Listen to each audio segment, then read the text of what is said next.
Ang patnubay ng mga magulang ay lubos na kinakailangan para sa kaligtasan ng inyong mga anak. Kung kaya ang walang nakabantay sa inyong mga personal na gamit, ang Diyos sa Scripture ay walang pananagutan sa anumang hirap o pagkawala ng anuman sa mga ito.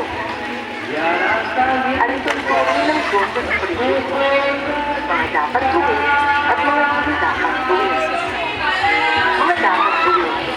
Magkawin muna bago lumusong sa puso. Bantayan ang inyong mga anak. Gamitin ang mga palihan o bilas para sa inyong mga personal na pangangailangan. Para naman sa mga hindi dapat gawin, pinagbabawal ang diving sa loob ng pool. Pinagbabawal ang pag-ibig sa pool. Huwag lang sigarilyo sa loob ng pool. Pinagbabawal dito ang pagsuot ng baong o pantalon tuwing pag-ibig sa pool. Pinagbabawal ang pagdala ng pagkain at swimming sa loob ng pool. Pinagbabawal ang kabulan, tulakan at sigawan sa loob ng pool. At huwag pong hayaan ang inyong mga anak na walang nakabantay habang sa loob ng pool. Paalala lamang po ito sa mga constitution sa Sport dahil ang constitution ay hanggang alas 5 lamang po ng hapon. Mga tunay na magdilag dyan dahil sa inyong pamamahan sa Sport. Maraming salamat po sa inyong kooperasyon. Paalala sa ating po sa inyo sa Sport. You're only one away to do your best.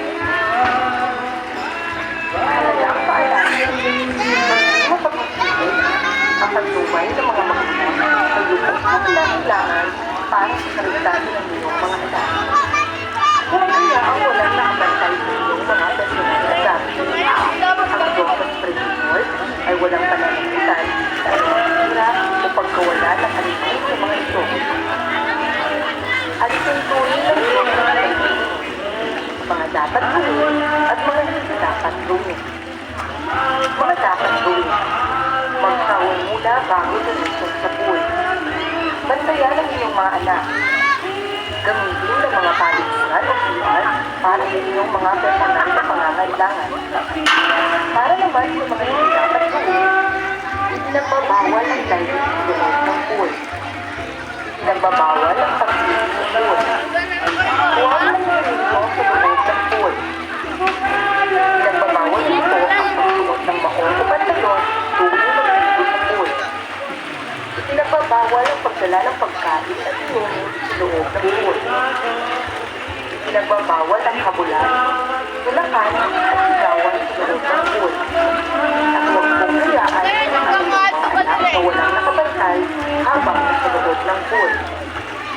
Paalala lamang po ito sa mga customers sa Joseph Street Court na ang ating swimming pool ay hanggang alas 5 lamang po ng hapon. Ingat po namin sa pagsimasya at pagdas ang inyong pamamalagi sa Joseph Street Court.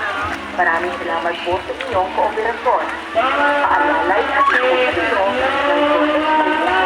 You're only one step away. Maraming salamat. Mahalagang paalala. Maging mapag-isip. Ang patnubay ng mga magulang ay lubos na kinakailangan para sa kaligtasan ng inyong mga anak. Kung kaya ang walang nakabantay sa inyong mga personal na gamit, ang Diyos sa Scripture ay walang pananagutan sa anumang hirap o pagkawala ng aliman sa mga ito. Ang tuntunin ng Diyos sa Scripture, mga dapat gawin at mga hindi dapat gawin. Mga dapat gawin. Magsawal muna bago lumusong sa pool. Bantayan ang inyong mga anak. Gamitin ang mga paliguran o PR para sa inyong mga personal na pangangailangan. Para naman sa mga hindi dapat gawin, ipinagbabawal ang diving sa loob ng pool.